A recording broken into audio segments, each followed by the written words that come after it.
Okay, cool. And we're live. Fantastic. Super. Ben, you want to do an awesome intro of four of us? Yeah, so first of all, you're very welcome to November's edition of ProdTank, another virtual meetup for ourselves.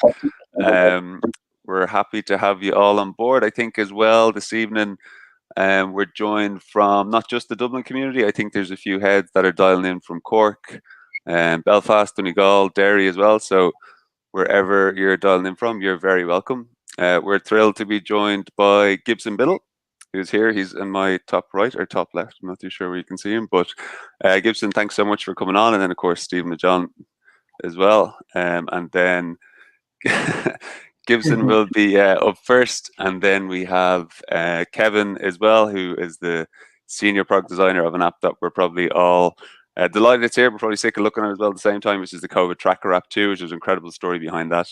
But first and foremost, we have Gibson up, who is, well, I'm sure he'll tell you all about himself, but he's ex-VP Netflix, ex-CPO Chegg, and he has a chat on wicked hard decisions. And it's going to be quite interactive, I'm led to believe. So yeah, get the questions in, I guess, as Gibson's chatting. And yeah, cool. I think that's it. If you want to take it away from there. I'm ready to go. So I just want to warm folks up a little bit. I'm going to be using Slido. Ben, can you make my slide big so people can see it? Sure. And the way to use Slido, I'll be doing some juicy polls, etc., is you hold up your phone as though you're taking a photo using your camera app of that QR code, and a link will magically pop up. Click on that link, and then my dear friend John is going to drop a link into the chat on YouTube as well. Did you get that cue, John? That's me. I typed in Boston. I'm from Boston. Yeah, I'm doing it. I'm on it. Oh, you're way behind me, John. Try to keep up. Stephen, I love the lighting. You've done an amazing job. Anyways, I'd love to see where everybody is from. Wow, we got LA is quick on the jump to Slido. All those peeps in Cork are being outrun. There it is. And I'm guessing there'll be a lot of Dublin. So you can put the name of your cool neighborhood so I know where all the cool kids live in Dublin. Ben, where are you from? The north side. I'm from Drumcondra in the north side. Which is cool. the main, Stephen, where are you from? Dublin, yeah. I am from a place called Skerries, which is it's on the north side, not kind of the north city, but just further north of that again, along the coast. Got it. John, would you draw on your whiteboard a map of where you live? Okay. Well, if we had like a really badly drawn Ireland. Hey, Ben. I'm down here. And for me? Dublin is up there. I'm in Kilkenny, so I'm outside the Pale or outside of Dublin, but I'm living down in the proper countryside. Good, this is great. I'm learning so much about geography. Totally there you go. I just gave you full screen, John, to your beautiful map. Okay. Oh, super! There it is. Yeah, really, really clever drawing by me. Not really. Okay, so things are working. So I've been asking the same question since March 12th when I went into lockdown. I usually live in San Francisco. Actually, my very last trip, March 6th, 7th, and 8th, I was in Dublin. I was there for industry. And then I moved on over to London. Gosh, March 10th, the morning of, I think it's a Thursday, I hopped on a plane, flew home. My wife's a physician. She said, you got to come home. You know, Trump was talking about shutting down European travel. So, and then I was home and just south of San Francisco for many, many months. Ben, are you surprised by the results that you see here?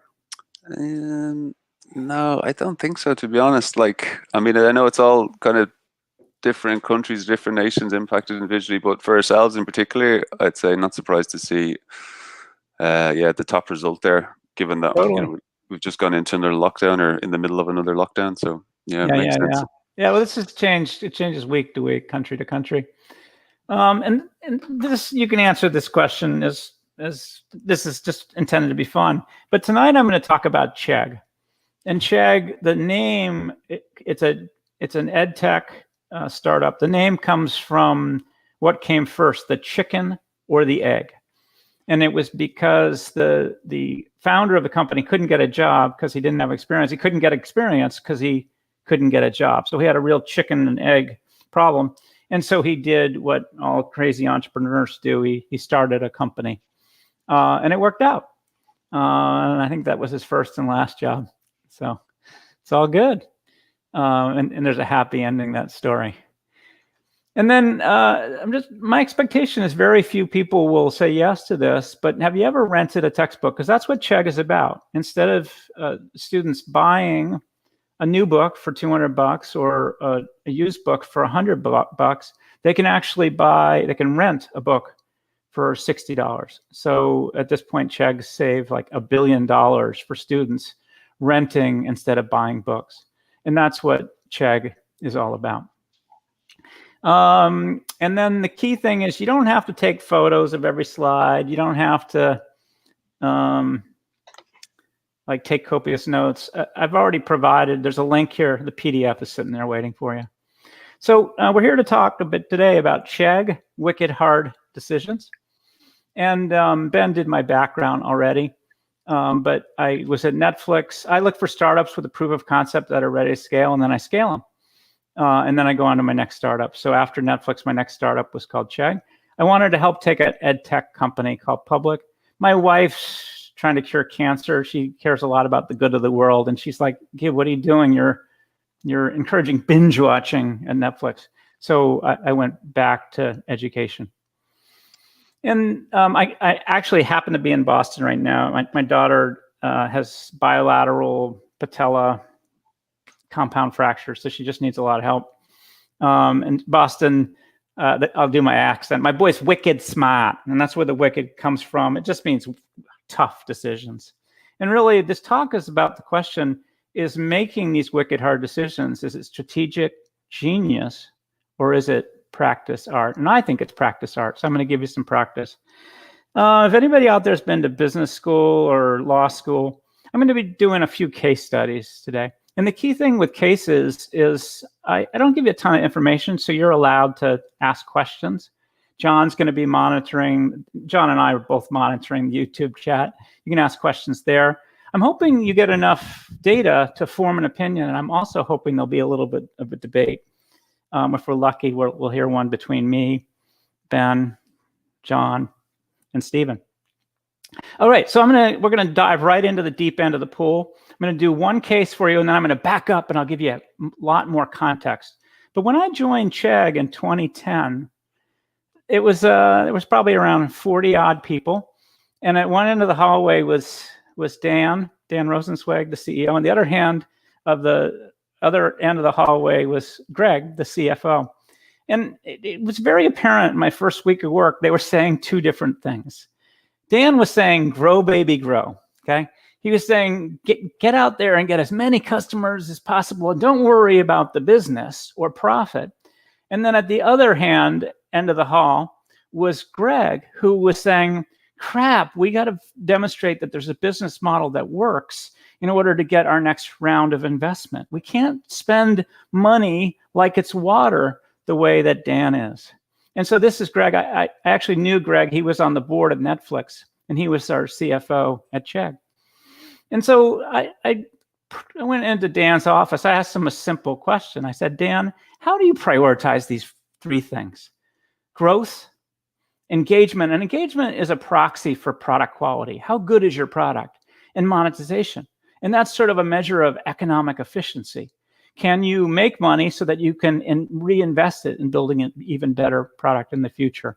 And Dan prioritized it this way. He put growth first, not unexpected, engagement second, and monetization third. It was important to Dan to get 30% year-over-year student growth. Engagement, we measured it by textbook retention. So a student would rent a book in 6 months, and what percentage of those students would come back in January, their next semester? It was like 50%, pretty good for a startup. And then the monetization is the unit economics. We would buy a used textbook for about $60. And then if we could get 3 turns over 2 years or so, then the economics were excellent. But if we only got 1 turn, if only one person rented that book, then the business was sucky. And the real problem was we would need 2 or 3 years to figure out if the unit economics worked. So here's Dan's priorities, and I asked the same question of Greg, and not unexpected, it was a total flip. Greg said, hey, monetization is the most important thing we can focus on. We got to demonstrate a profit to get the next round of funding. Luckily, engagement was the same for him, and of course, he put growth third. So, Ben, what do you think about this puzzle? If you were the product leader, what would you focus on? I think it's fair enough, to be honest. I think get the numbers in first and then monetize. I'd be inclined to agree. Very good. John, what are you thinking on this one? Yeah, I agree with get the numbers in, but I think you need to make sure that your fundamentals are in place from the get-go. What if you run out of money next month, dude? Yeah. Right? That's where Greg's coming from. Let's prove that there's really a business model that works. Stephen, where do you fall out on this one? Yeah, I probably again would have gone with grow, but I mean, obviously, I'm assuming that by growing that the money's going to come, but I suppose you don't know exactly what the financial situation or the financial health of the company is. So, it's probably easier said than done. And do you guys have any questions? Now I'm putting it out to the audience. So if you have questions, you can ask them in chat. But I'm really curious to see what the collective wisdom of the group is. What will it take to get the next round of funding? Ben or John or Stephen, do you have any questions of me?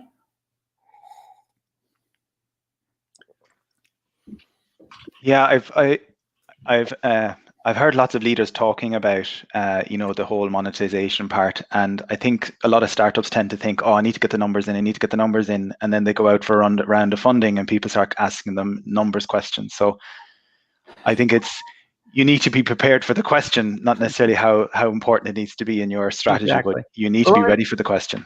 Let me ask this question, John. Is there a right answer to this question? Yeah, Is there a right answer? I don't think so. No, there isn't. And so I see Jason wants to know, are there competitors? There are none. We're really the only textbook rental game. We invented it. This is 2010. So it's very different from buying a used textbook and very different from buying new. It's very differentiated. To answer the question, I see your comment, Claire. It depends. It depends on what? What questions help you to decide? Because you're the product leader in this scenario. It's your job to force clarity between your CEO and CFO. Think about the company being ripped apart by this huge debate and different. All right. I'm going to tell you what happened. Well, let me just look at the results more carefully. Okay, so people are leaning forward with Dan. And so what I did was I put them in the same room and I forced a cage match. And when they came out, in fact, they did decide to grow. So they stuck with Dan's priority. And I think it was you, John, who brought it up. Dan was a salesperson. He was highly confident he could get the next round of funding on the numbers. And so these were the priorities. We over-communicated to the whole company. And anybody who disagreed or who dragged their feet, we forced them to come to terms with this. And so here's what I want you to learn from this. The first is this model of GEM. This provides a shared language. And it asks a simple question to build cross-functional alignment, to get marketing and product and tech and finance on the same page at the same time. You heard a reasonably cogent conversation between Stephen, Ben, John, and me. We just met like 13 minutes ago. And that's the value of the tools and models. And then we over-communicated the priorities. Unfortunately, Greg never fully came to terms with it. So he left the company, within a year, right? He didn't, but instead of just whining about it, he said, you know what? I'm going to go work at a different company. And this is the concept of you make a decision and then you go. You don't drag your feet. And then the last is generally for startups, your job is to grow unless you can prove a reason otherwise. If the product sucks and you've got a leaky bucket, then you might put engagement first. But in this case, the startup's job is to grow.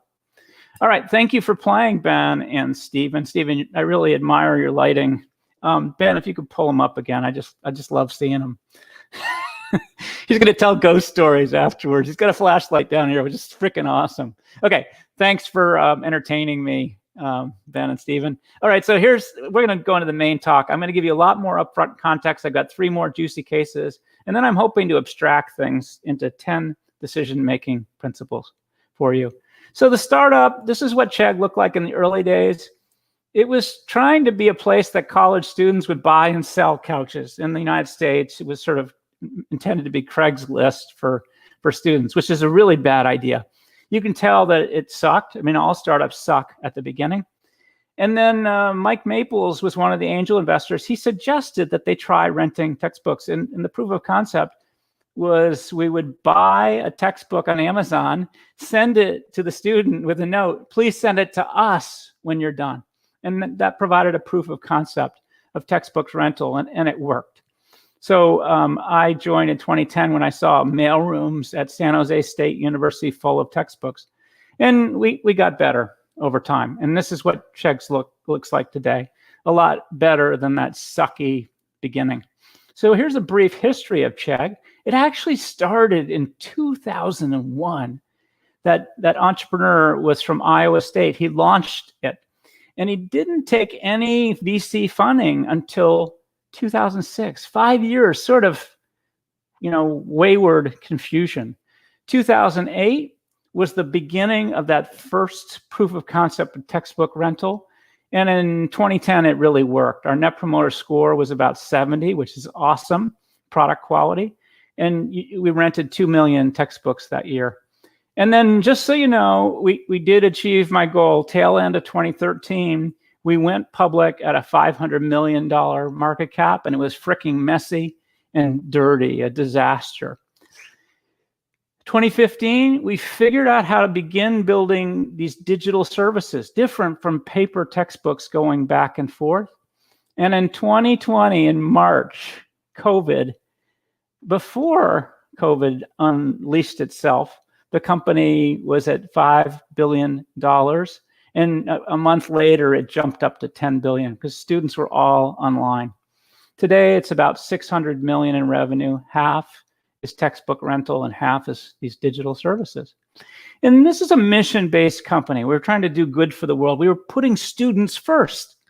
That was our job. So very mission-driven, very student-focused. And our theory is if we could make students really happy, eventually the teachers and the administrators, the publishers would follow. But they did not like us at all. We were putting campus bookstores out of business. But our idea is if we were maniacally focused on delighting students, it would work out in the end.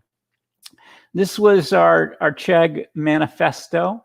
It really defined the brand and the ethos about all the good things that we work to do to provide goodness for students.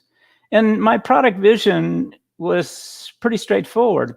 Recognize I came from Netflix, where the red envelopes, DVDs, went back and forth in the mail. And then we went to the digital equivalent, which is streaming. Okay. So I'm like, okay, this is going to be easy. We're going to get big on textbooks, these big orange boxes going back and forth. And then we're going to go digital. We're going to lead e-textbooks. And then after that, we're going to expand into other student services, like helping students find internships or jobs or whatever they need. And there was a little bit of a glitch to this. So my product vision was wrong. And if you look carefully, you'll understand why. You could buy a new book for $250. You could rent for $92. That's good. But to get the e-textbook, it would cost $122, which was way too much. We couldn't figure out the way to get the rights and to bring the prices down. And that meant we could not go on to lead e-textbooks. So I had to rechange the vision. I said, we're going to get big on textbooks, and then we're going to lead these high-margin digital services. But I wasn't exactly sure what they would be. And then later, we would expand into jobs and internships. And then I was doing the way I define the product leader's job. It's always the same. Your job is to delight customers in these hard-to-copy, margin-enhancing ways. And the margin enhancing is just a fancy way of saying make money. The hard to copy is what helps you to withstand or not even, frankly, worry about competition. So if you look carefully, you'll see a number of ways that we delighted customers. You could save 90% off of a new textbook. You had a 21-day risk-free return, which is to say if you changed courses, it was okay. Or if you got in, you noticed your professor wasn't even going to use the frickin' book that semester, it's okay. And in fact, we were able to give free services all the time. And another real surprise and delight about us was you'd open your big orange box and there'd be free stuff. So here's a Red Bull soda, you get laundry detergent. You know, students were always delighted by these things got tossed in the box. By the way, we were paid to put Red Bull in. So this was good margin positive to us, but delightful to students. And so here's that part, the margin. We actually did sponsorship programs. We did advertisings to create this delight for students. And we were forever A/B testing rental prices and how big a selection to have, what books to rent, because we knew they'd go back and forth, and which ones not to, because only one student would need it once. And we put out the challenge that we had to get into some high margin digital services. We couldn't rest on just paper textbooks back and forth. Now I want you to think for a moment, what made Chegg hard to copy? Or what might make Chegg hard to copy? So I'm going to put it out with Slido, and it'll build a word cloud. But put in here some ideas about things that Chegg, or frankly any startup, can do to create hard to copy advantage. Because it's that hard to copy advantage that insulates you from constant competition. It keeps you in a place where you can continue to play your game and not respond to every little thing that your competitor does. And so this is the model of delighting customers in these hard to copy, margin enhancing ways. Ben, you have some ideas about what might make Chegg hard to copy? I was going to say, were you guys, it seemed quick to market, so did you have like a monopoly almost on the market from the early days? Yeah, so what would be a monopoly on the market? What would be the thing that we could get our hands on that other people would struggle with? Not free Red Bull. I would say books at scale. You can get an At scale. That's an excellent. So there's a huge economy of scale. We figured out a way to buy used textbooks at scale, which no one had ever done. We created these automated systems that would magically send these textbooks back and forth. Stephen or John, do you have some ideas about what might make Chegg hard to copy? I think your people and your culture, because people can obviously copy features, but they don't know what's behind them or why you're doing them or what you're thinking of doing next. Very good. Was that, I wasn't looking, was that Stephen or John? Stephen. Okay, Stephen, that was brilliant. John, do you want to go to the whiteboard? Shit, I'm gonna have to follow brilliant now. I would think maybe hard to copy around brand awareness. So you guys got the Chegg, that was a catchy name. You got in there early. Students recognized the name. Like, I wouldn't be surprised if it even became a verb on campus. Totally. So I love it that you said that. Okay. So product peeps, our job is to build a product, but if you build a great product, you can also build a great brand. And Chegg, those big orange boxes would just fill student mailrooms. And so we had a huge hard to copy advantage in the brand. I see lots of great stuff coming in. So I'm going to just summarize. These are the 4 things that I focus on with all startups. So brand, the next notion is a network effect. So think about Facebook. They have a network effect. Unique technologies, and then it came up early with Ben, these economies of scale. And so the network effect, the idea was that we were trying to build a student graph. Facebook had a social graph. We had a student graph. We knew every class on every campus, every book tied to each class. We had all of this data, and that enabled us to personalize, and also the automation of sending the textbooks back and forth. And Ben got it on the economy of scale with used textbook purchases. And it's wicked important to figure out these things. So here were my theories and hypotheses about how we would delight customers in hard to copy, margin enhancing ways. These were our key strategies. And for every one of these strategies, there were a number of projects or tactics that we executed against the strategy to see if they would work. And at any moment in time, we had proxy metrics to understand if those key ideas on the left were making progress or not. So personalization, the proxy metric for that, what percentage of students would actually log into their account? They valued our personalization enough to give us their email address and password each time, for instance. So you start that at 5%, and then if you grow it to 60%, you know that personalization is important and is helpful. And for me, this is what good product strategy looks like. I call this the SMT model. Strategy on the left, proxy metrics to measure your progress against each strategy, whether it's a valid hypothesis or not. And then tactics are simply the projects. And this was what the product strategy for Chegg looked like. Of course, we failed all the time. I don't know if folks can remember, but there was a big wave of local deals. And we tried, it was a massive failure. We also tried in-library kiosks. This is like, I call this now a bridge to the past. I don't know what we were thinking. But, you know, inventing the future is hard. You have lots of failed hypotheses. And it always surprises people when I tell them that actually our social strategy failed. We were trying to create a social feed focused on books and homework, et cetera. And students don't need that. They've got, at the time, they had Facebook. So, you know, it's just mind-boggling that to people when I tell them that a social strategy didn't work with college students, but it was a failed hypothesis. And the key thing in this is hard, but most of the time I'm using, you know, I call it consumer science. And that consumer science means you can talk to folks in qualitative and usability focus groups. You can do survey, you can ask students what they want or don't want. You can look at existing data to form hypotheses. And then the big dog that I brought to Chegg was, of course, A/B tests. And consumer science is just a fancy way of saying I have a hypothesis and then finding a way to experiment, looking at the data, and then applying human judgment to decide what to do or not to do. So the first A/B test that we did at Chegg, this is 2010. The marketing team did this big promotion. It was called the Golden Chegg. It was like Willy Wonka, the golden ticket. If you got one of these golden tickets, magical things would happen. And the idea was more students would come to the site because of this Golden Chegg promotion. And so I A/B tested. Now at the time, we actually worked with Optimizely when Optimizely was a 5-person startup, when they were literally using sleeping bags under their desks. That was the A/B testing infrastructure we used.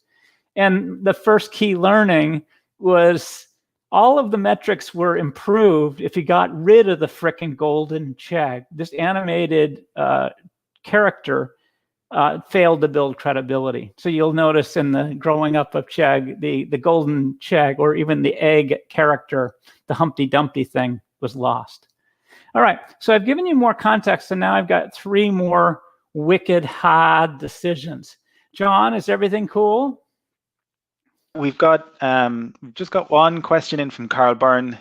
He was just wondering, any idea how the founder funded those first 5 years in the early startup stages? Friends and family, baby. Yeah. Okay.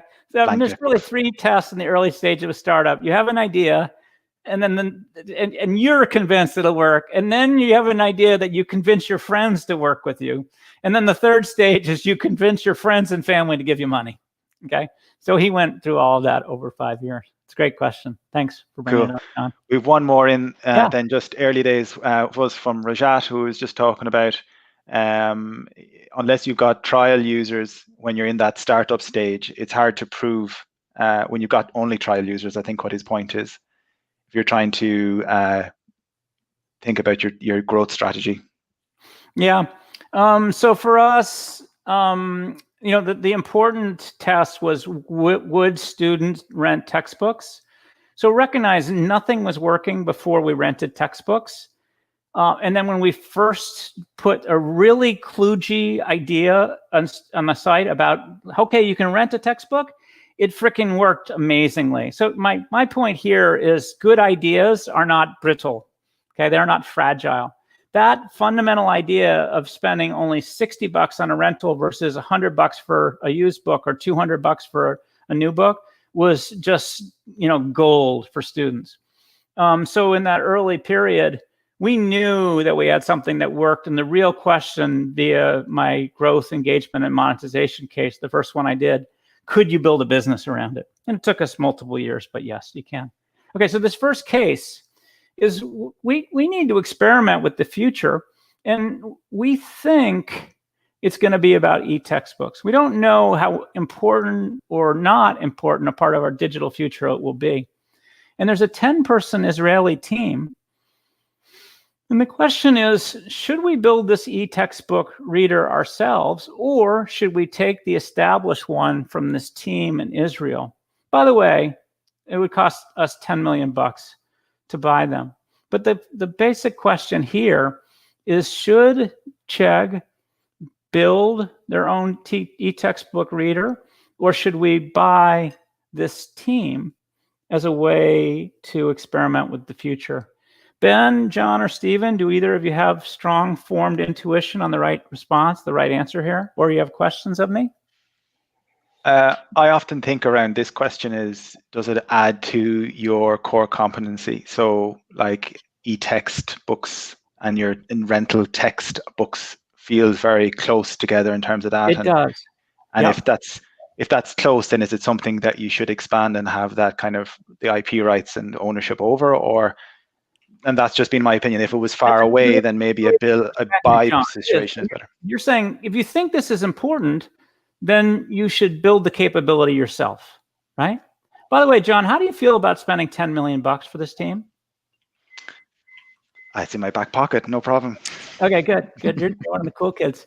Stephen, do you have an intuition on this one?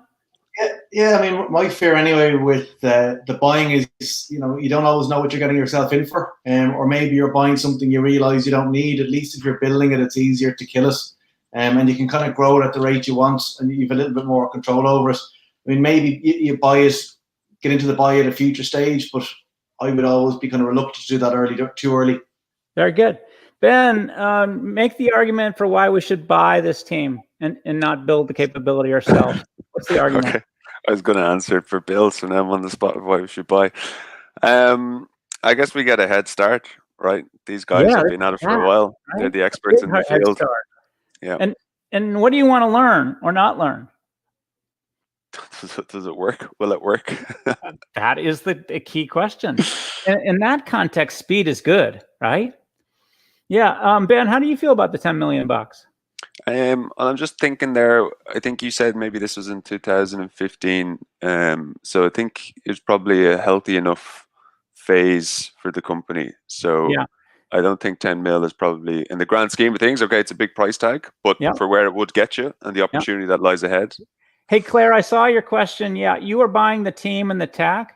And by the way, they don't have the rights to the content. So it's incumbent on Chegg to get all the rights to the content. Okay, Ben, are you surprised by the results here? Not really, no. I was leaning towards build. Yeah. Well, Sean Massey, I saw your question as well. We are trying to answer the question of what does the user need? And the key question is, do they need and will they embrace e-textbooks or not? And in this case, we went in Ben's direction, which is we chose to buy in order to answer that question as quickly as we could. And so one thing I learned, by the way, I really struggled with the $10 million price tag. I thought it was way too much money for 10 people who had done, 18 months of work. And my boss, his name is Dan Rosenzweig, he was the COO at Yahoo. He had advocated that Yahoo buy Facebook for $1 billion. And the board said it was too much money, which, like, in hindsight, of course, buying Facebook for $1 billion circa 2008 would have been a great idea. So I just learned to focus on yes or no. Should we buy them or not? And not to worry about the price. And then in this case, it helped us to get 70% of the data really quickly. That's my hurdle for making the decision. So two things. I dug into this and got what I felt was 70% of the data about the advantage of buying this team. And I said yes. I didn't overthink it. And then the other thing that happened is we got a ton of data about e-textbooks, enough to learn that, frankly, this was not going to be enough to make the transition from paper textbook into a digital future. And so for me, sometimes learning is much more important and helpful than knowing. And in fact, what I learned is acquisitions are a great way to experiment. Okay. So my next case is we now are armed with the power of making these acquisitions. People think we're going to go public in a year or two. So all these entrepreneurs around the world that are engaged in ed tech, they want to be bought from us so they could get some liquidity. So I'm just going to share all the companies that knocked on our door. And the question is, which one should we buy? So we know this transition to e-textbook is wicked slow. We need to invent the future around these high margin digital services.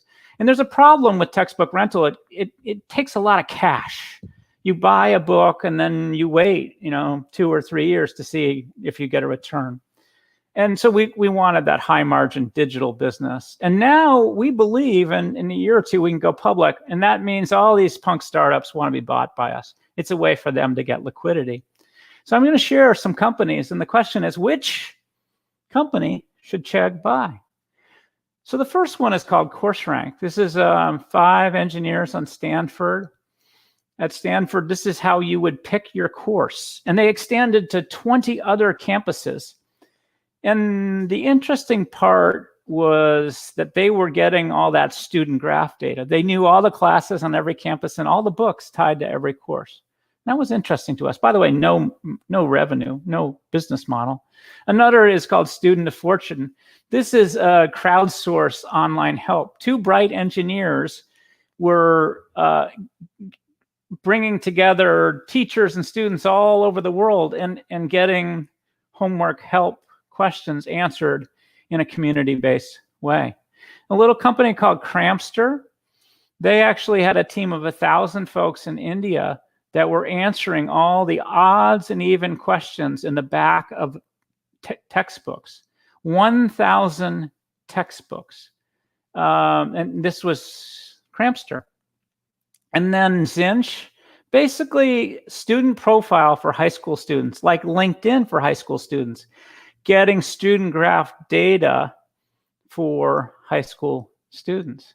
And then NoteHall was experimenting with class notes. They created, again, a community-based approach where you'd have a note taker in every room and students could buy their notes for each class. So here's a summary of the 5 companies. Notice I didn't include the price tag. So we've already said not relevant, okay? And they range from $10 million to $30 million. So here's the shopping list, Stephen, and a little summary for each. Stephen, which one are you going to buy first? Which is top of your list here? It's between NoteHall and Crampster, but I'm going to buy NoteHall. Okay, good. And then John, what are you up for? I'm interested in the data. I really like the idea of the CourseRank and giving us that kind of core data.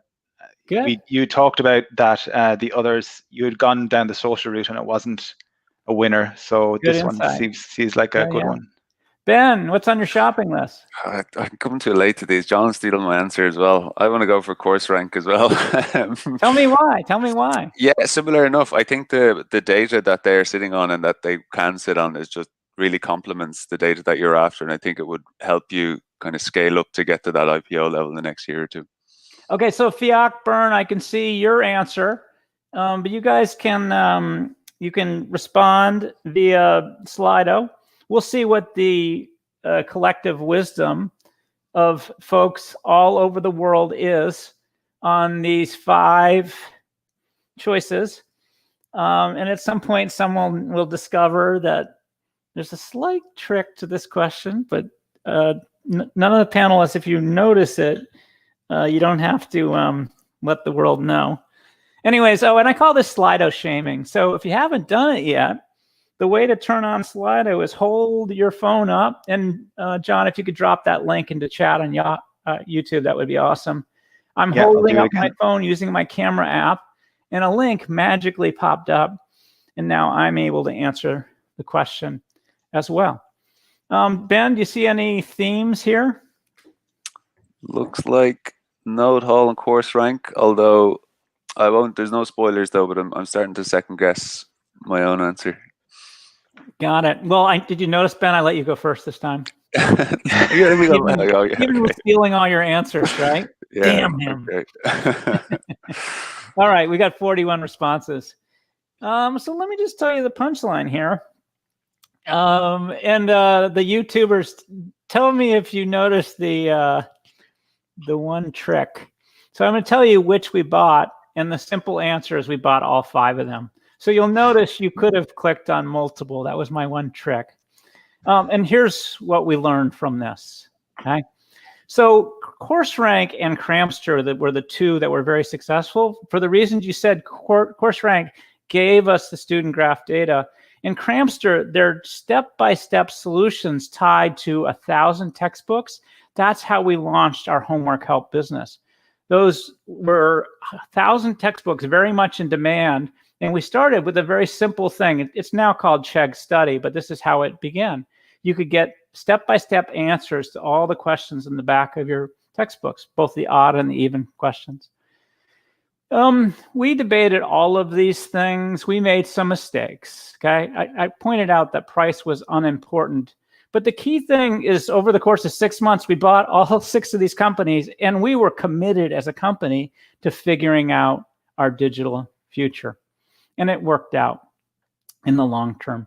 There were some disasters. Turned out Student of Fortune was basically plagiarism. Okay, that was a fail. Node Hall worked on 100 campuses and couldn't work on any other campuses. Zinch for high school students, it was a little off strategy because we needed to stay focused on college students. So it didn't help us in any way. Today, that startup called Cramster that we bought for 30 million bucks is now half of Chegg's 600 million in revenue. So that worked out great and big. And all of these things enabled us to broaden beyond a textbook by mail into what's called a student hub today with a variety of services. So I have one more case for you. And Chegg is now 50-50 textbooks by mail and these high margin digital services, largely around homework help and digital Chegg Study, it's what it's called. So the challenge is at this point in time, this is circa 2015-ish. 80% of your business is in these low margin textbooks where you're hardly making money. Textbooks require a lot of cash. And then this company, Ingram, they're in the business of publishing textbooks. This is still their core business. And they come along and they say, hey, we will execute your textbook rental business for you, so you don't have to worry about it. And the student won't even notice. We'll magically send and get stuff back and forth, and they'll be convinced it's part of a Chegg experience. But we'll take on all of the demand of the cash so you can focus on your future of digital revenues. Now think about this. It meant for a couple of years, back then we were at maybe 200 million. If we switched from doing the revenue, our revenue would be flat, but our profit would get bigger every year because we were essentially getting a license, profit only from Income. And so the question here is, should we take advantage of this or not? John, is this a high stakes or a low stakes decision for you? Big deal or no big deal? I think it's a bit of a big deal. I think you need to give it some thought. Yes, you could. Okay. So let me first of all, this is at the point, this is 80% of your business, high magnitude. And then if you commit to this, it's hard to reverse, right? It's irreversible and high magnitude. It is a big freaking decision. So you lay out a time lane, all the homework. You don't handle it in that same fast way you did with all these punk startup acquisitions. You have to do tons of research and tons of thinking and think about how this integration will really work. Okay, John, do you have a bias to let Ingram handle the past so you focus on the future? Or no, this is way too important and you should continue with this core part of your business? Which way do you go? I'd like to gamble and maybe let them have it and figure that tell me more about we your could take some gamble. revenue and go for the future. Boy, I could hear you hemming and hawing. I loved it. Okay. But you're Well, I biased. do like to gamble, you know. Just curious. Why did you choose to do that? Why did you choose Because to? I think we've proven the model and we know the business, and we think if we can get revenue for it and partner, then maybe we can invest that and go further. I don't know. I think that's my thinking. You. Stephen, what's Ben going to say when I ask him? Well, I'll let him go first. Oh, you're too nice, Stephen. Steal his thunder. Which way do you go?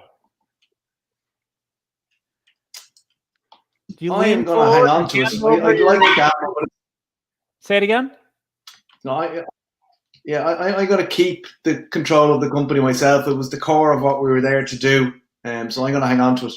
How the heck can this outside party, Ingram, create this integrated, seamless experience? It's student first. I mean, how can they do that, right? That sounds wicked hard, right? Okay, Ben, we got one person on each side. Can you take the time? I'm looking at the poll as well. The poll is really neck and neck. I'm gonna be inclined to agree with Stephen, and no, I don't have a good feeling about it. My gut would be like, no. I'm gonna double down, stick to our guns. And you're right. We got a real drag race here, right? It's 50-50. That's totally cool. I see Donal OS, partner in a way that protects your IP, the data, and customer loyalty. So Donal is leaning forward. He wants to hand it over, but do it in a way that you create a seamless experience. Gibson, just so you know, that's Donal. Over here in Ireland, we pronounce it Donal with the O-fada, just as a correction for you. Oh, my American is perfect, damn it. I'll tell you what Chegg did. They chose to partner. Yeah. By the way, you can translate stupid stuff that I say in American into Dublin if you'd like. Chegg chose to do it, and it was really along the lines of what John said. Okay, so first, this was a high stakes decision. We did frame the timeline. It was high stakes in the timing. We did a ton of homework. And to my new friend, who I butcher his name horribly, starts with a D. Can you say it correctly for me again? Donal. Okay. I hope it's Donal now. Yeah. We're able to figure out how to create an integrated experience. We were committed to the long-term strategy of going to the high-margin digital services, just as John had suggested. And then, if your job is to create a company that endures, you got onto the playing field as a startup by taking a lot of risk, and you have to continue taking on that risk to become a great and big long-term company. This is the name of the game. So things worked out. This is Chegg in 2013. You can see it growing in breadth, looking better. And that's me on the left holding an orange hat. We took the company public at end of 2013. It was a brutal day. Our IPO was wicked brutal. We were supposed to come out at $12 a share, and within the day it dropped to $3, $4. So horrible, really bad outcome. I got a note from Reed Hastings. He's the CEO of Netflix. He just reminded me that when Netflix IPO'd, it came out at $7.50 a share, and it dropped to $2.50. And then nicely pointed out the stock was worth $125. And his encouragement, just focus on building both customer and shareholder value, Gib.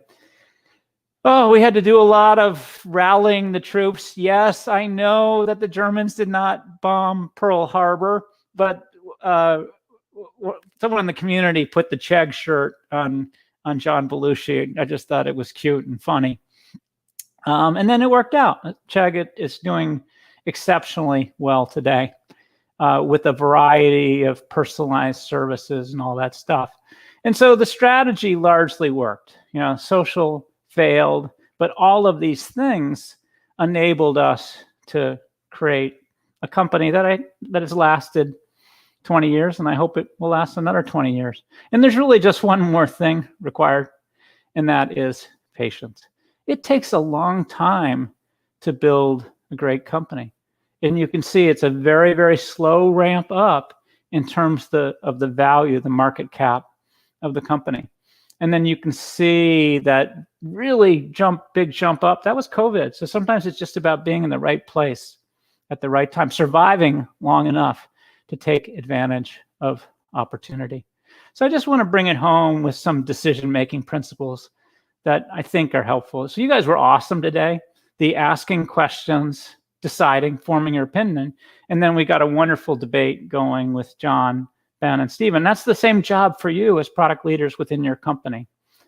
And I spent a lot of time working with lots of startups, like getting it right maybe 50% of the time. That's pretty good. How do you drive them to 70% getting it right? By the way, I do not drive to get teams to get it right 90 or 100% of the time, because that fundamentally means they're not taking on enough risk.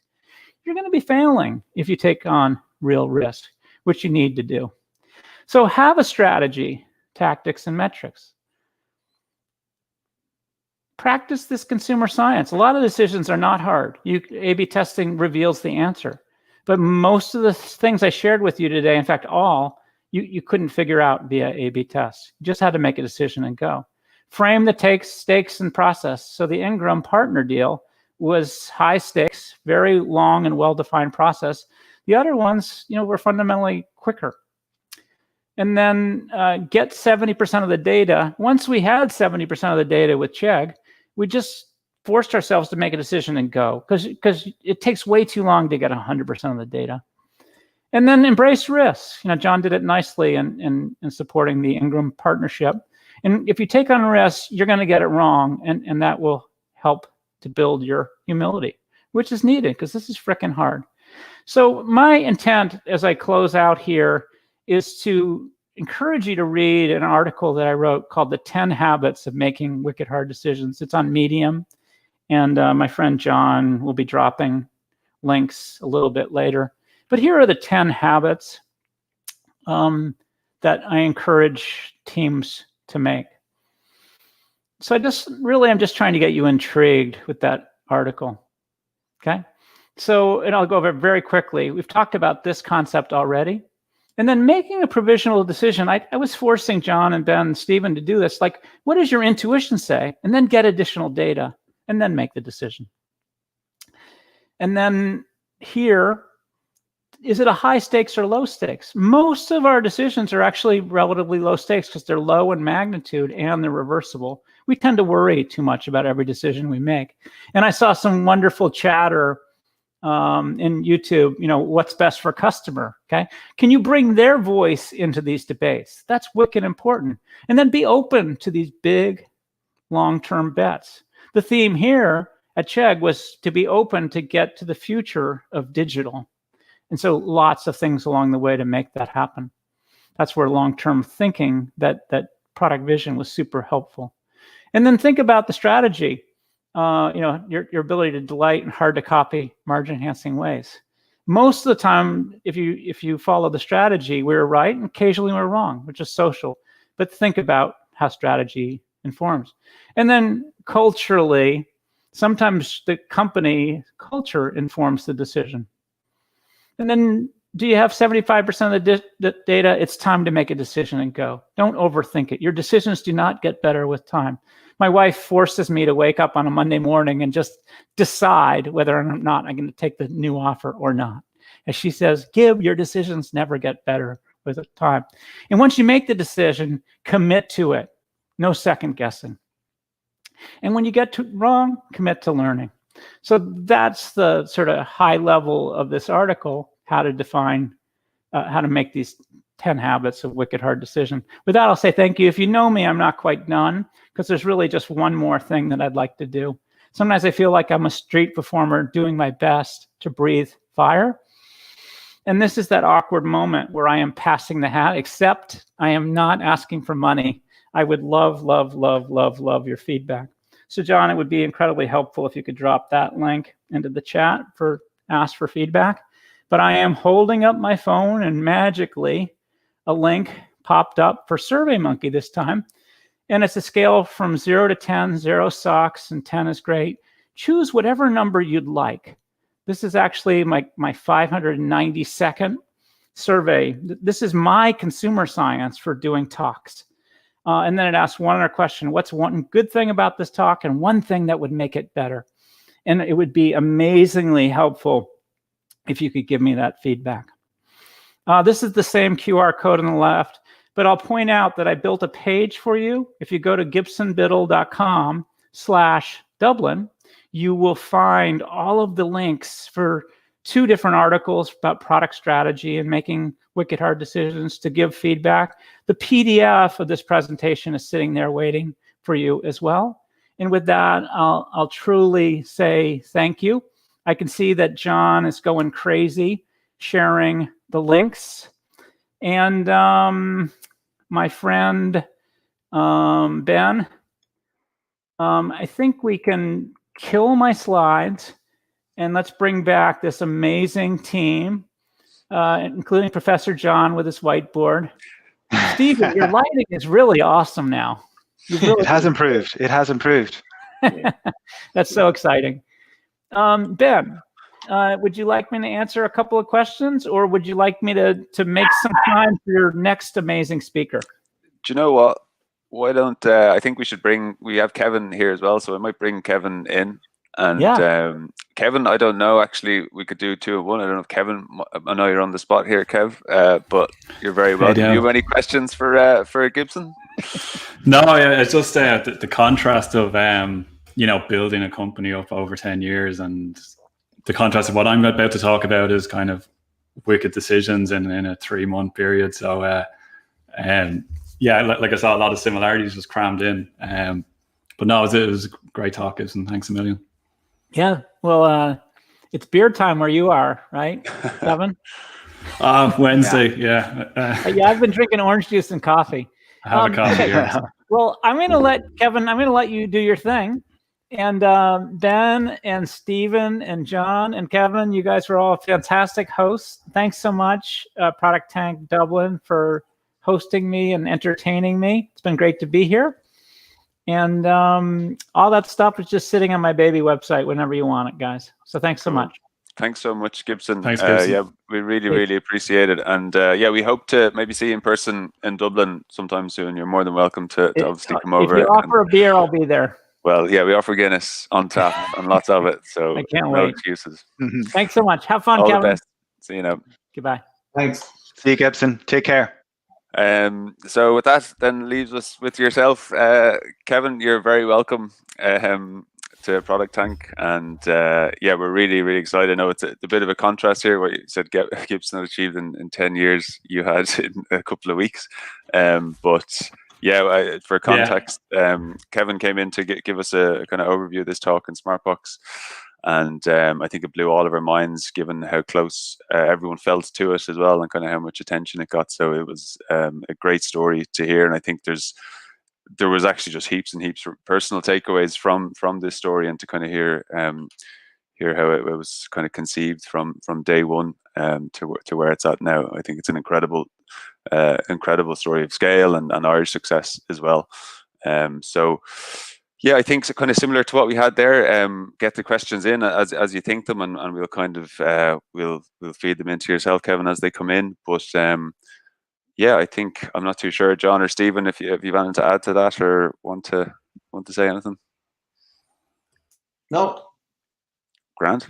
No, I think the floor is yours, Kevin. Let us hear how we sorted out COVID for the world. See, we're nearly there. Brilliant. Yeah, I'll kick off. So I just Gibson with his 592 talks, and here's me with my second or third. So we'll see how we go. But thanks, Ben, for the invite. I really appreciate it. Is my screen sharing there? Perfect. Delivering a COVID response app for Ireland. So a bit about me. I work for a company called Nearform, and they're based in the south of Ireland in Tramore. And I'm out in Meath now. I'm originally from Dublin. I'm living out in Tara, and I work remotely from home. And I've been working for Nearform for about 3 years now. And our typical projects they'd be large enterprise scale projects. And we kind of have a lot of development expertise, and we kind of go in and we augment teams, or we kick off projects and get companies up to speed. And I work with teams. A lot of the employees are based around Europe. We have a presence in the States as well. But my project before the COVID project was based in Brussels, and typically we'd have a team of about 6 to 8 people, and we'd meet up every 3 months, maybe for a workshop, and kind of plan out the next 12 weeks. And then it's just remote work then after that. So that's how we worked. And then COVID-19 hit, and it was starting to hit country by country. And the world started grounding to a halt. And that changed things for everyone, as we all know. So I guess going back for the Irish story, it was kind of March where we picked this up, and the news cycle was increasing, and we started becoming familiar with headline stats and words like epidemiology and OR numbers and contact tracing. They started to enter our lexicon, and things we started to know about. And I remember I had my last meal out. I didn't know at the time, but had a meal early March with my wife, and I think China and South Korea, there was a lot of news about them, and Italian stories were increasing by the day. And it just started to feel a bit closer to home and more real as the days went on in March. And I think the biggest personal impact for me was on the 12th of March, when, at a day's notice, childcare facilities were shut.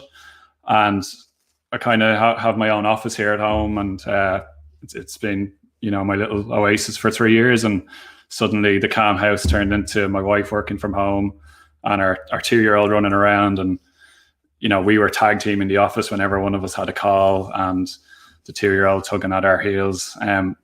So the day job turned into, you'd be grabbing a few hours after putting her to bed to make up for hours you might have missed during the day. And it was just became a bit manic within a day or two.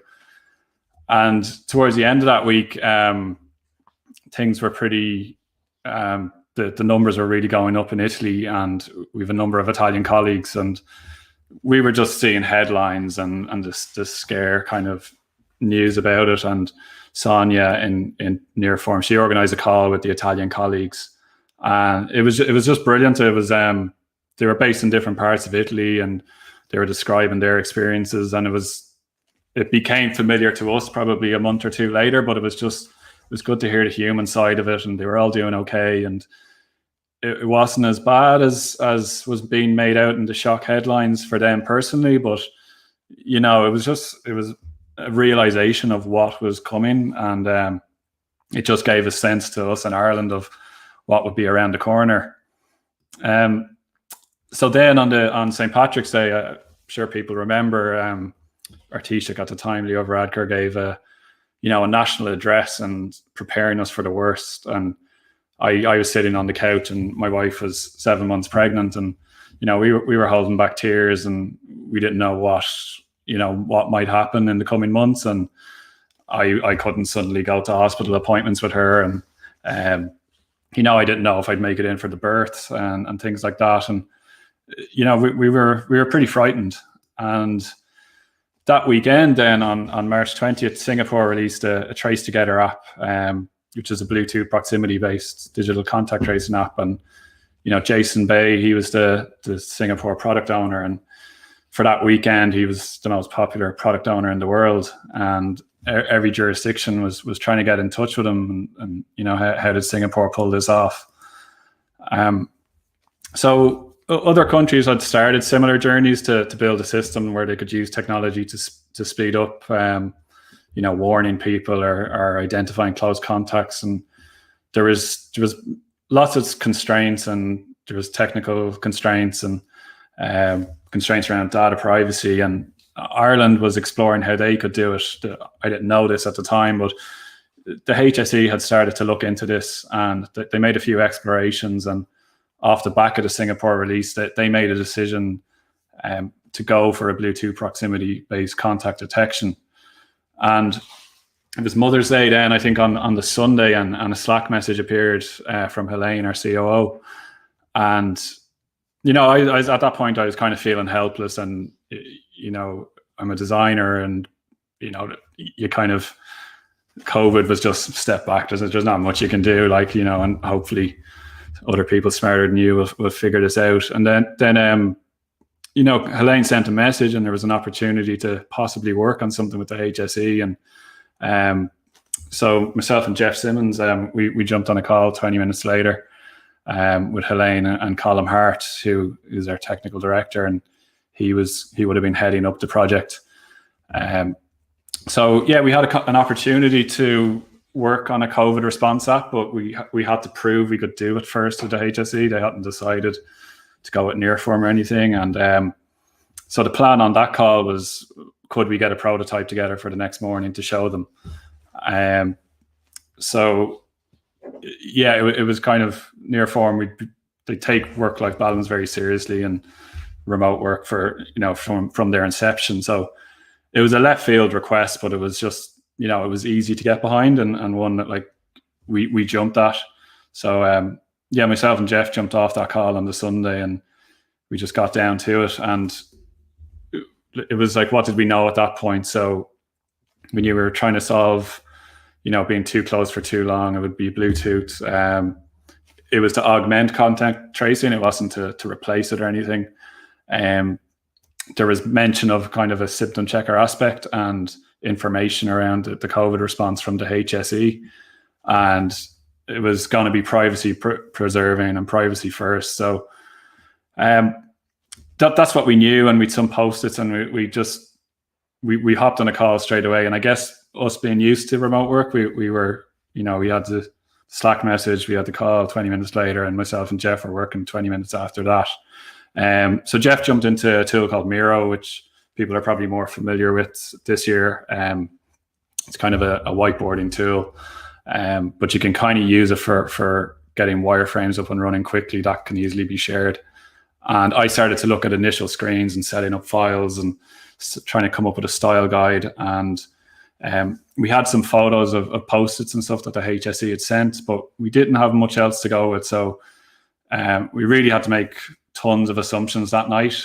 And so I was looking back at Slack at that time, and we just made quick calls. Okay, we'll stick to these dimensions and we won't deviate. We'll use Abstract and Sketch for design files to work together, and we'd sync Sketch up to InVision because that's what we'd be sharing with them Monday morning. And we kind of did the little bit of housekeeping and setting up dedicated Slack channels and that. So this is what they kind of sent us in terms of photos and a bit of an outline of what it might be. Jeff progressed that night into, initially we just looked at the happy path, and like we knew like a user would have to onboard onto the app, accept permissions, they'd get to some sort of home screen, landing screen. And we knew there was a long way to go, but we kind of had enough in that flow to start conversations. I was trying to keep ahead of Jeff then, or catch up with him at least, in terms of the design. So I didn't really have much to go with, and I think we all know it now, but the yellow at the time was emerging as the color of the response from the HSE. So I took the most recent PDF, and I used that for kind of iconography, colors, the kind of triangle effect they have at the bottom, the font that was used, Lato. I was like, there's no point kind of trying to go through 50 fonts and try them out. Just go with it. I know it works. It's a Google font that will work across both platforms.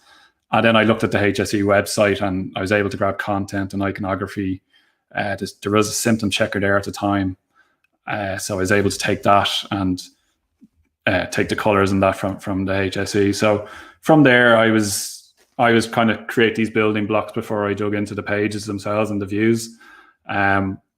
We knew we'd be catering for a wide audience, so we didn't know the age restrictions at the time, but we knew like there was no upper scale, so we'd be designing for people in their 80s, 90s if they had a phone that would support it. So we knew accessibility would be crucial, so we just made everything a little bit bigger than it needed to be. We made everything clear. We kind of jumped straight into AA color contrast for accessibility. Icons, we never depended on icons. We'd always labeled them, and we just made these calls looking at a Slack thread, they were just made quickly in 5-10 minutes. Okay, let's do that. And clear language, we were trying to use clear language as possible. So we knew it wasn't going to be, the sexiest app out there, Revolut transitions or that, but it didn't need to be. It just needed to work and build trust. And the code base, just from the call with Colin, we knew it would be one code base across the Android and iOS. So we tried to come up with kind of generic kind of components on the bottom tab bar and stuff that would, be common enough to both platforms and not to go down an iOS rabbit hole or Android rabbit hole. So on the Monday morning, we had a call with Gar McChrista, who's the product owner on the HSE side, and his first reaction was, "Well, you've been busy," and we had a click through InVision prototype, and he really liked what he saw, and he shared it around with his with stakeholders in the HSE. And in the background, Colin had set up a development team. He actually set up two teams, himself and Helene, one that would focus on the app, front end and back end, and a second team that would focus on the Bluetooth aspect. So, and Colin, we had a stand up then. Myself and Jeff showed them the screens and where we were kind of going with it.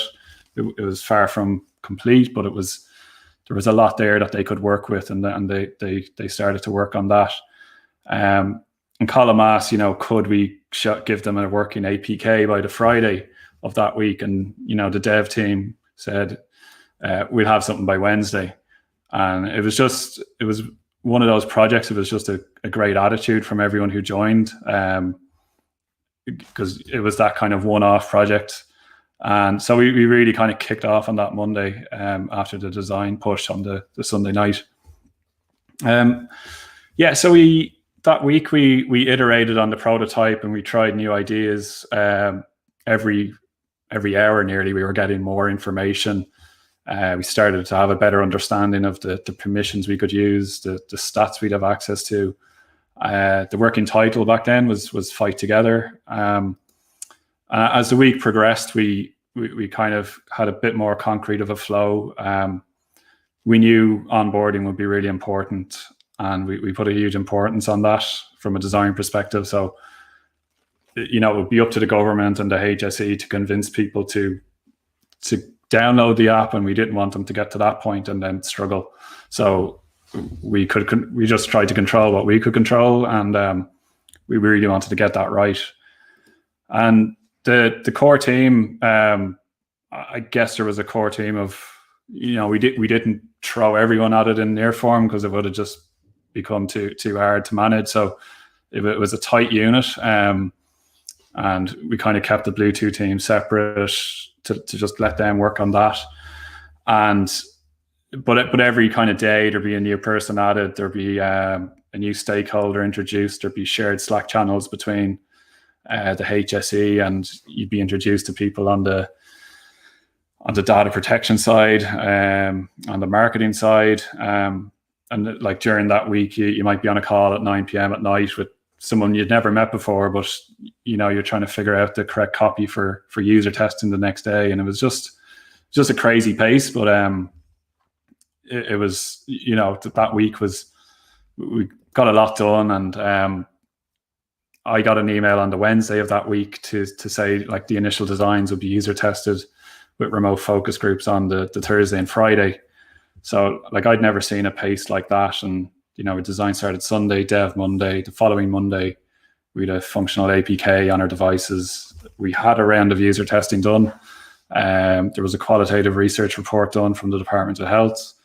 And it was just like a warp speed design sprint. And because of that, there's really good relationships and trust built up already within, it's hard to do that remotely. And, we were just in touch with each other so often, and just the will to get behind the project. So that was week one had gone really well, and the HSE decided to go with Nearform for the project. So yeah, the research report was great to have like so early, and the good news was the designs, they were really well received, and younger users seemed comfortable with the app, and there was concern about older users having a lack of confidence using apps in general. So getting that feedback early, it just helped us focus our work, and it just made us emphasize our focus on usability, messaging, and that. So we wanted to make sure all users could onboard and access the main area and activate contact tracing and, terms we take for granted, like Bluetooth, data protection, push notifications. We use them every day, but people, we tried to make that understandable as a key driver after that report. So the days after that point, the project was really up and running then, and we'd kick off the morning with a morning coffee stand up around 9. And depending on who you were working with, like myself, I might jump on a call then with a developer and, spend 30, 40 minutes just going through the latest screens and what's changed and different requirements. And one day there might be a strong focus on data protection and on the onboarding and the wording and getting that right. And the next, it might be a heavy focus on marketing and, what would we call the app and the messaging, and is fight together too much of a, is that the right wording to use, things like that. So, you thought you'd make progress in one area and then another requirement would come in from left field. And it was hard to plan out the project because you didn't know what was around the corner, but it's just that the people had a great attitude, and you were never left waiting on feedback. There was, typically if you ask someone for a response and, on a project today, you might get it before the end of the day or the next day, but this project you were getting answers within the hour, and everyone's really, really behind it.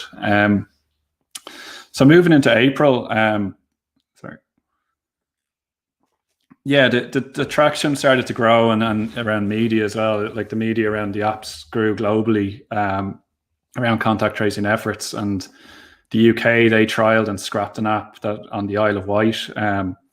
Australia made a massive push for an app, and I think their drive to get an app out there, it came with its own limitations because the technology hadn't really been developed at that point. So while they got an app out and it was massive uptake, it had issues. The iPhone had to be working in the foreground. The app had to be in the foreground of the iPhone. I have a lot of friends in Australia, and I was just chatting to them, and they were telling me, while it was successful, it's getting a lot of flack now, and just warning me that this project mightn't be what you think it is. So, but that was becoming an issue for all nations. And in April, it was April 3rd, actually, we decided on the name COVID Tracker. So that was another, okay, that's the name, and come up with a logo. So, in an afternoon, you kind of had to come up with a quick logo. That's the one that's still used today. So that was one of the better tasks. And just our days, and it was so full on, but it was really good. And we'd have that initial call in the morning, and myself and Antoine at this point, we were working on it, and we just kind of come up with a checklist. Like there was a Trello board for developers and that, but we just kind of had our own private design chat Slack channel, and we just got through the tasks. And this list might change like 3 or 4 times during the day, but that's kind of how we worked. And the project was so, I wouldn't say intense, but full on. It kind of distracted you from the news that was happening during April, and cases were increasing and that. But I think we were so invested in this, it was a nice distraction, like paradoxically from COVID at that time. So we bunkered down and we worked certain batteries after dying. Can you hear me okay? Yeah, we still have you here, Kevin. I can hear you okay, yeah. Sorry, the headphones just went there. No worries.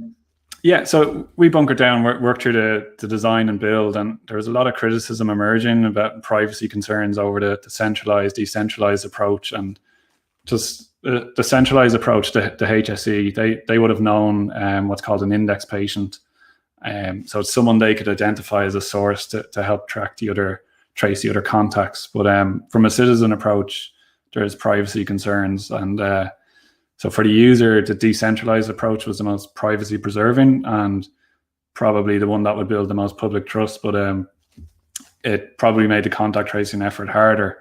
And the decentralized from a health perspective, it's the weakest form, but from a consent perspective, it's the strongest. So this debate was kind of going on in the background during April, and at the same time, about mid-April, Apple and Google announced this kind of landmark coming together for the Google Apple exposure notification API.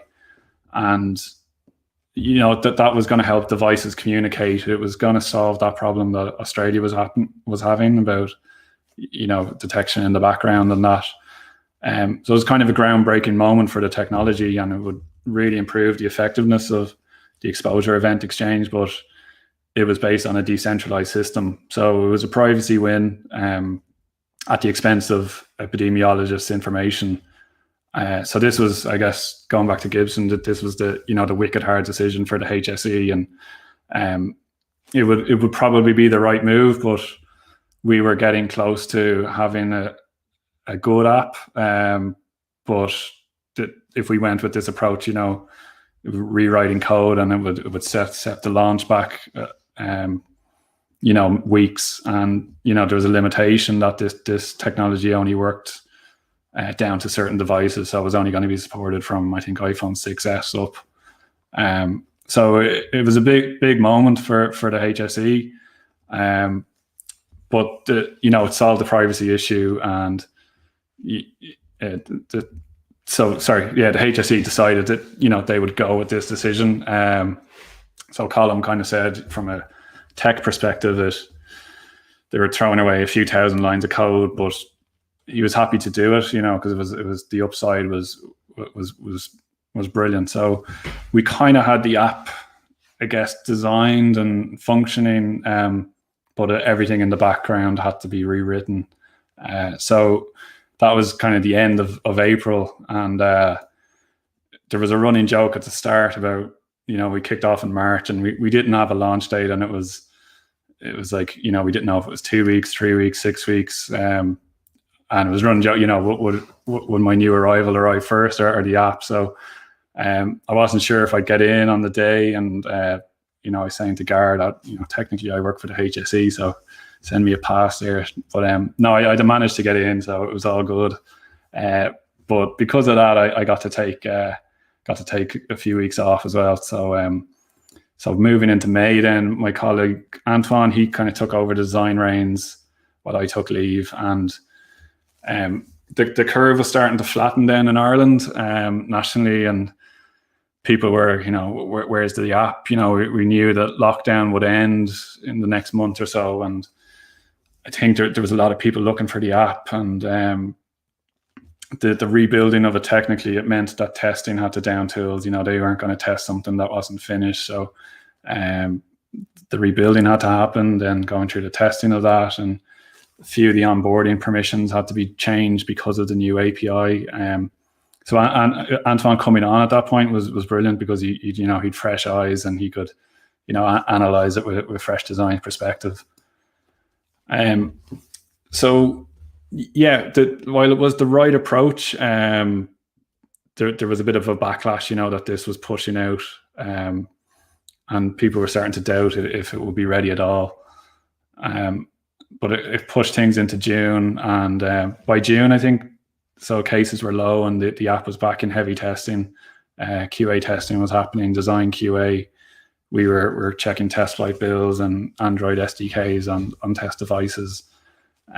We had an internal test group that we get a wide spread across Nearform itself and friends and family, and we were just trying to push through as many UI UX improvements as we could at that point, and we were coming to the end of a code freeze as such, but there was everything else that went in the background of launching an app. So there was a marketing site being developed, there was app store content for both platforms, there was customer support videos, blog posts, FAQs, and all these things needed screens, the most up-to-date screens from the app. And a new Slack channel was created, and then a marketing agency was introduced, and as we got closer to launch, there was more eyes on the test bills and a lot of feedback at that point.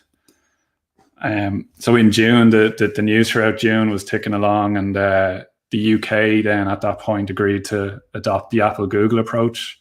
So that was the 18th of June, and Ireland made the decision pretty much straight away at the end of April. So it kind of helped vindicate that Ireland was making the right decision, and other nations were making that decision after us. So, there was a survey done by Science Foundation Ireland, and people were, there was a strong willingness to kind of download the app, and towards the end of June, then the HSE announced that it was set for launch. So, the HSE it was a great move at the end of June. So they released the source code and the documentation, and they released the data protection information assessment.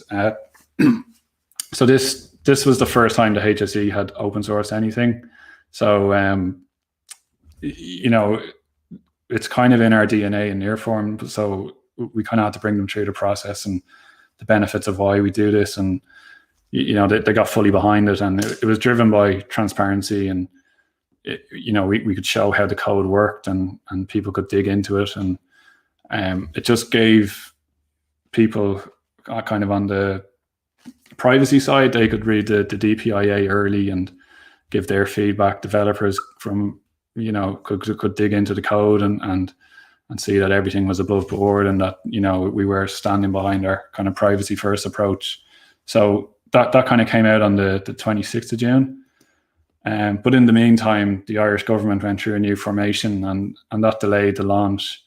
There was a new health minister to be appointed, but I guess that 2-week period gave us just a bigger opportunity to test further. We didn't really want to push things in terms of the code, but we were able to get the Irish language into it and a few other nice improvements. So we were kind of done, I guess. We'd done all we could do, and the app was ready to launch. The App Store approvals were in place, and it was just a matter of waiting at that point. And Gar, he organised a beer one of the Fridays it was our launch party. We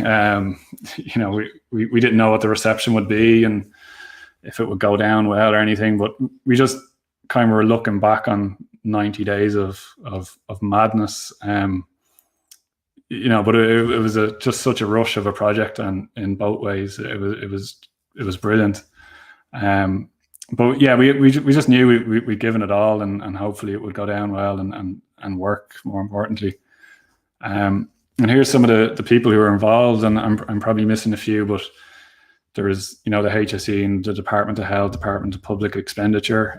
We'd support from the Guards, the Defence Forces were heavily involved in user testing, as they were, I think they were one of the only groups in Ireland could move around freely. So, we were able to use the Irish Army for testing and that, and testing devices and connections and that.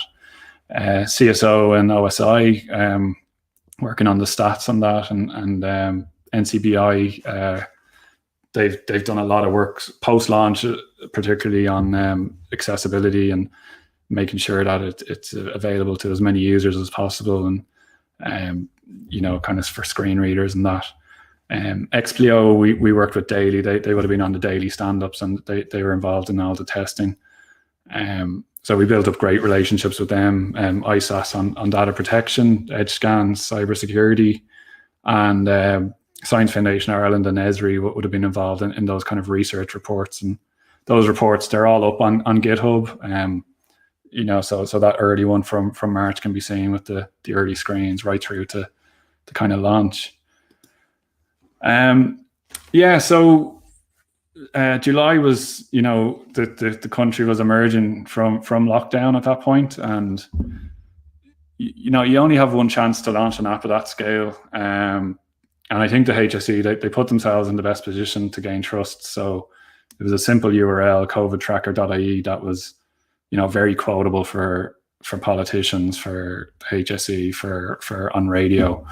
And it was silently released on the Thursday. So it was to launch on Friday, and it became available, and word started to get around Twitter and that. And I think at that point, like, there was a momentum of trust from the government, from like Tony Holland, and there was a strong willingness to get behind an app like this at that point in the country. There was a new minister, Stephen Donnelly, came in that week, and I think that the code released a couple of weeks before. It really helps to kind of win over any kind of people who had concerns, that they had an opportunity to kind of see that, the right approach was taken. And so I think like the HSE, they launched it as well as could be, and it went down really well. And on, I think, within 48 hours, there was over 1 million downloads. So on July the 8th, I was grabbing a few kind of screenshots as things launched, and so Helen, kind of a fellow designer, she spoke at an event I was at last year, and she did a talk on designing for mammies. She was trying to introduce her mother to a banking app, and it was just a lot of things from that talk stuck with me. And it was kind of cool to see her just noticing the app had come out in Irish, just announcing the over 1 million downloads after a day. And Jerry McGovern, who'd kind of be a design hero, had nice things to say about the design and that. So that was cool. There was some really nice feedback that week. But in the Irish Times, letters to the editor, it wasn't all rosy. So there was 2 letters I noticed, and the first, like the plain language, the simple navigation, the empathy, and great UX, and everything we tried to do. And then the second letter was just, it doesn't work. It won't work on my phone. So, it wasn't a catch-all app that everyone was going to be happy with or could use. So yeah, the rough with the smooth, I guess.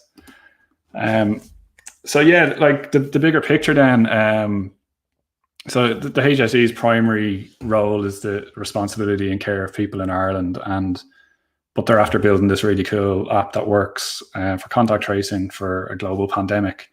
But their priority isn't to roll this app out to other nations. So what they did, they got the Linux Foundation approached them, and the 20th of July they released the source code of the COVID Tracker Ireland app into the Linux project. So the Linux Foundation would manage the ability for other nations and jurisdictions to pick up the code that was working in Ireland. So they chose 2 open source projects, the Canadian one and the Irish one. So COVID Tracker became COVID Green, the project name, and it was a clone at the time, and it's deviated somewhat, but it's kind of based on the the Irish taxpayers' code, an app that they built. So that app was then available for other public health authorities, and developers across the world could learn from it.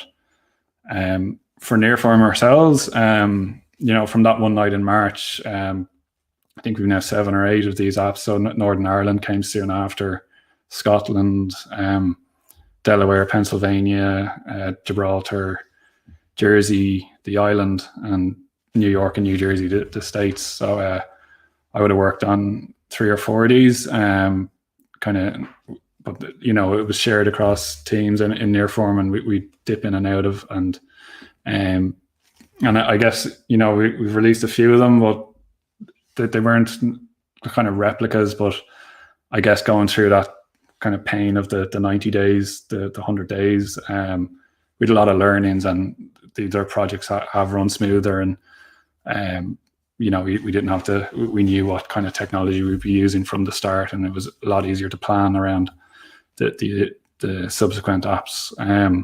From a UX perspective, it's great because the testing for the New York app was multilingual. We had a lot of learnings. They did a lot of accessibility testing, and we were able to feed that back into other apps, because it's Antoine working on that, and he can just get on to me and say, they suggested this feature, bring that into the Irish app kind of thing. So, but that sharing was going on, particularly from a technology point of view. And yeah, it's just one of our tech leads who's just saying the magnitude of ease is of stakeholders is kind of dependent on the population of the jurisdiction you're working in. So can imagine, like New York was a lot of stakeholders there, whereas, you know, the island of Jersey, there's, you know, kind of a tight, small team that we worked with there. And the app stores themselves, there was, you know, it's such a manual process to launch something, and there wasn't that much preferential treatment, so you had to go through the same process every time. And you know, the review process, I think for everyone who's gone through it, it's tough. Like, it wasn't made any easier. So now we're in November, and there's obviously been a spike kind of October, November, and I guess the question now is the app working? And the more people who have the app, the more effective it will be. And there was an initial rush of downloads, and then there was an Android battery issue in August, and there was uninstalls, and that was fixed. And there was a slow uptake, kind of correlating with the cases increasing again. So figures from today, there's 1.34 million users. So that's over 40% of over 16s in Ireland, and it is alerting people. So I kind of had this chat with Ben a couple of weeks ago, and that 9,000 figure, you know, it was down around 8,000. So the numbers are going up, who people are receiving alerts. There was an article on Monday saying 463 were alerted last week itself. So it is working. It's only over time if we'll see the efficacy of it, and if it is breaking chains of transmission. But our understanding is it definitely is. It's breaking those chains. It's notifying people who wouldn't be notified. So that's cool. It'll be more when this is all over that we'll get a sense of how impactful it was. But it's doing the job it's meant to do. So what's next is interoperability. So just in terms of the EU, the app works with Germany, Italy, Latvia, Spain, Denmark, and the common travel area, Scotland, Northern Ireland, England, Wales, Gibraltar. So if you no one's going anywhere, but if you are in Italy in January or something, that you don't have to, your app will work with Italians using their Immuni app, and the same in the other countries mentioned. So I think there's a drive for in the EU to get that working throughout. So hopefully travel opens up as 2021 continues, and these apps will be more important then for people coming into Ireland and Irish people going elsewhere. Languages, yeah, so it's up to 7 languages now, and I think English, French, Irish, Latvian, Lithuanian, Polish, and Portuguese, and I think maybe a few more languages this side of Christmas, perhaps, that will be worked on for an upcoming release. And yeah, so now it's kind of 4 months on.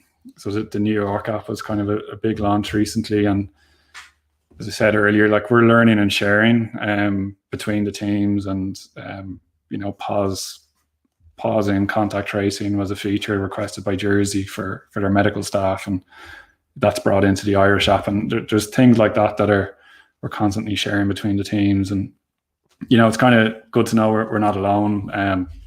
You kind of think when you're starting this project that you are, but you know, there's 50 plus of these apps now around the world, and there's all teams trying to solve them. There's a Linux Foundation Slack group where people are sharing knowledge from other jurisdictions, and you know, no one's in competition with each other. We're all trying to come up and improve each other's apps. So it's a really interesting space to work in. The adoption is interesting. The adoption rate in Ireland was really positive, whereas you see in other jurisdictions, and it might be a very similar app, but the adoption rate is really low, and it's kind of more political than anything else. You know, if you don't trust your government, you're not going to trust the application and things like that. So that's interesting from that perspective.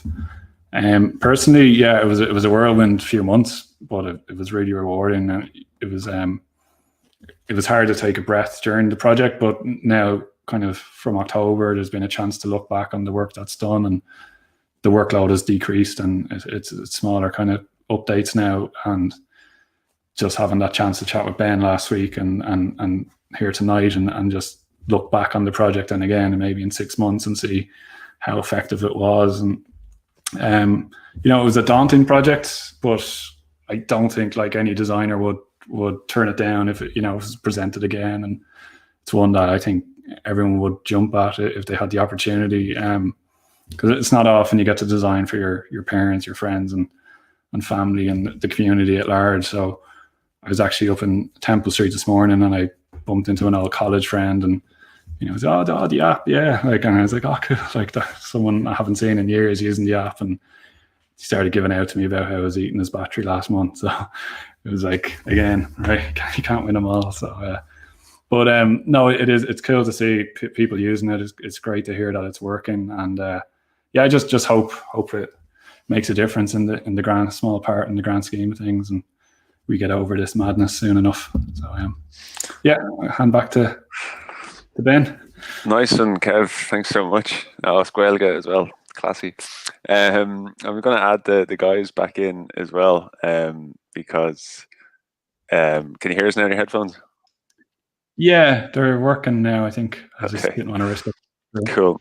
Yeah, thanks so much, Kevin. I think, look, personally, it's just a fascinating story, and it's so close to home as well. So I think there's a bit of trauma in there when you're going back through kind of the March and early days of what was lying ahead. But yeah, if you're cool to answer a few questions, there was a few questions that came in there. And I'm not too sure if you've seen it, but the comment section is lit up with congrats and kudos on you and the team work. I think there was a congrats in there as well for your new arrival too, so that's obviously worth a shout out as well. There was a question in there, and I think it ties into actually Louise Bernstein, who we had speak previously as well, saying like it's a fascinating real life view into creating the app and how kind of this ruthless decision making cuts down scope creep, and then Brendan Howard, who's next colleague of mine, said, like, what's the experience of having to make quick decisions, sticking to them, and different to your work previously? Has it changed how you operate now? So that kind of pace or velocity of that you and the team adapted, has that impacted? Are you going to be burnt out now in the next year or two, or how does that work? I think we all know it was unique, and like I think the subsequent COVID apps, like we knew we were making right decisions. I think a lot of my previous job was with Ryanair, and I led the design on the iOS and Android apps. So I was kind of tapping into that for those quick decisions. It wasn't coming from nowhere, and I kind of knew they were based on stuff that had worked at scale for millions of people before. So from a design perspective, yeah, like you'd love to spend a week and try, 6 different update screens and A/B test them. And has it changed? Yeah, depending on the project. Like I think you can do it now. I think the technology decisions were harder. They just had to go with something. The Google Apple decision was a big call, because while it had promised a lot, Google Apple announced they hadn't written anything, they hadn't provided anything. It was just a press release. So it was a big kind of leap of faith that was the right call. Has it changed? We'll see. Yeah, I wouldn't like to get into the maelstrom of a project like that anytime soon.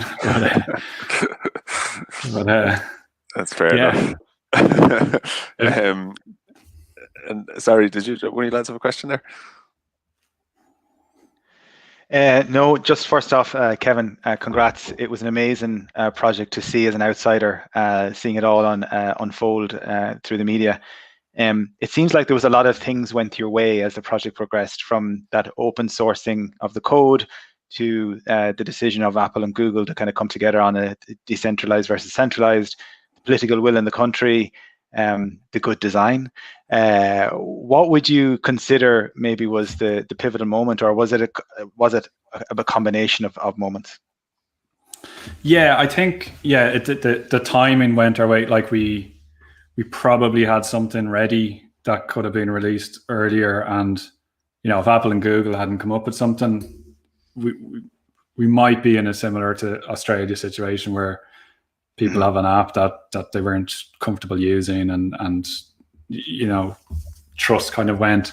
I think why we like to, we give out about our government and stuff here. I think we do have a general trust, and kind of a nation that gets behind. You can kind of see the fragment nature of things in America, and that's reflected in the uptake of similar apps. So, yeah, I think just, the Irish nation as a whole, not to get off patriotic here, but I think, we got behind it. I think like the word on Twitter that night, even before it was released, I was getting the app sent by friends and family. They didn't even know I was working on it. And there was just that general sense of, why not kind of get behind it. So, things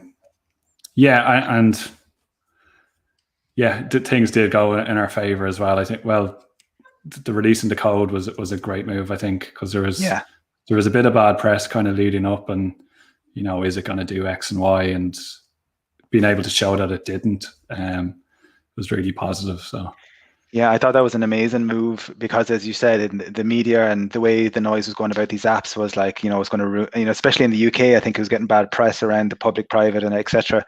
And I can't imagine the amount of colleagues that I've worked with in different companies, like engineers, that were publicly professing on LinkedIn. I've looked at the code; it's solid. I had a fantastic opportunity to read the documentation myself. I was like, wow, you guys have thought of everything, and it really. That, I suppose, brought the Irish tech community maybe in to kind of advertise. I think there was probably a lot of word of mouth on that. Yeah, I think like Gar, like Colin from the tech side and Gar on the product owner side, he's it's easy to say after the fact, but it was from day one. It was like, this has to be, really privacy preserving. We want to do this right, because they knew what was at stake if it wasn't, and so. Yeah, like they made the right calls. There was so many people kind of got involved when they needed to get involved, and Gar was able to, tap anyone on the shoulder he needed to and get what he needed. In terms of, writing the DPIA, they spent like the time we spent design. He was writing that, like the team were writing that for kind of 6 weeks to get it right, and they couldn't complete that until the code was finished. So people were asking for it, and it just wasn't possible to release anything until things were finished. So chicken and egg, I guess, again, going back to Gibson. But yeah, like once it was ready, they were really comfortable to get it out. I think I don't know if people realize the impact, but that releasing it to the COVID Green project and allowing other nations to get up and running, like, just for all of us, we've paid for the app as Irish taxpayers, and I think like 20 plus million people are using that code now. So I think that's pretty cool, like for Irish tech to have done that, and the HSE. So yeah. There's fantastic, ultimate pay it forward. Yeah. There's a good question that came in there, and I know we're kind of a bit over time. I know you've probably dinner and kids to feed as well. But what was the one idea you wanted to implement that didn't make the cut? The one idea. I'd love to spend more time on the micro interactions and animations and that, and but it was just, no, we just need a functional app designer. Get back in your box. So like that aspect, but I think it's tight enough. But yeah, you'd love to kind of iterate more and more budget and time. The one feature, people are just keep asking me for a check-in reminder for the daily check-in, and I guess there's a bit of if that annoys people, they turn off notifications, and then when you actually need the contact tracing push notification, you're not going to get it. So there's a bit of a judgment call on that.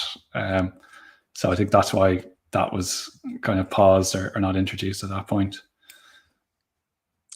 Cool. And then I guess it ties in off the back of that. David O'Brien there says, first of all, says thanks for the work you and your team have done, but what was the key takeaway from this project that you'll apply to the future? Yeah, I think if it's the right kind of, I think just everyone just rowing in behind something they believed in and wanting to do it, it might be hard to replicate that again, but it was just that hopefully this is a one-off year, year and a half or whatever. But that I was just couldn't believe that Sunday night, the Monday morning, people from the HSE, like I don't think they'd worked on apps before and that, and they just kind of, okay, what do we need to do? How can we help? I was getting reams of PDFs of, text updates and edits for things. And Science Foundation Ireland doing the research week 1, and just, that willingness of people to get behind a project they believe in. It might be hard to replicate that again, but that was it. That was the best takeaway from it. Yeah, nice. I'm sure like there's heaps there that you could probably extract and apply to future projects or other projects. Stephen or John, I'm not too sure if there's anything else from your end. No, nothing except to say thanks again for your time, and a great story and a great effort. So thank you, appreciate it. Yeah, thanks for having me, lads. Yeah, nice one, Kevin. Thanks so much. Thanks a million for your time, Kevin. Really, really appreciate it, and keep up the great work. Yeah, cheers. All right, thanks, Kev. Bye-bye. Thanks. Cool. So I think with that concludes probably going to be the last ProdTank for Dublin for 2020, we say. So we'll see what next year brings. We might be virtual again. We may be having socially distant pizza and beer, but who knows? But thanks a million to both Gibson and Kevin. I think two kind of different sides of the spectrum in terms of talks, but incredible speakers all the same, and that's what ProdTank is all about, is bringing people from different kind of sizes or stages to tell their story. So thanks a million to both of them. I think just a quick shout out to for the Mind the Product event, which is on next week, I believe, the 18th and 19th. So this is like a little warm up for that. There's some incredible speakers over there. Again, that's happened virtually too. Be quite interactive as well. So I think there's a link in the description there as well, where you can check that out of who's speaking and the sessions that are available. I think that's next Wednesday or Thursday. I'm not too sure. Then I'm happy to leave it there, lads, unless there's anything you want to add. No, just goodbye 2020. Hello 2021. Yeah. We have a few things in the pipeline for 2021, and we have to see how we go about executing them. But as always, keep an eye on the page, and we'll let you know when we're ready to announce something new. But thanks so much again to Gibson and Kevin, and this is obviously being recorded, so we'll pop the link in the meetup page as well on any other resources. But thanks a lot, folks. All the best. See you later. Super. Take care, everyone. Bye-bye.